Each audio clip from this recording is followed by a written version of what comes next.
เ nó ao bên đó mình chia lại bên ở bên bên cùng là bên cùng ao ao đó ở là ôm bắt cái bụi thì mình làm chẳng nào tại đâu này quan như là phố ở đâu mình xem mùa đẻ với tôi chẳng có tôi mua gì à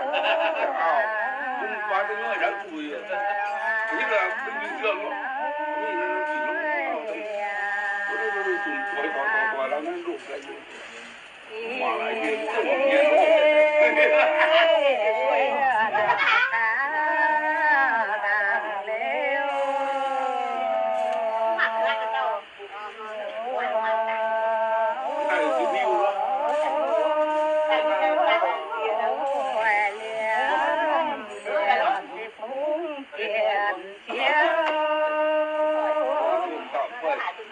thế là cứ nghe nhỉ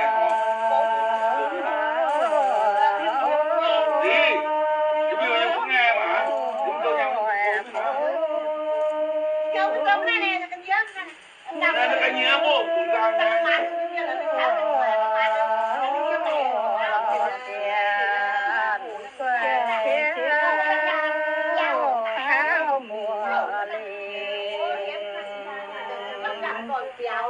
Còn có cái tao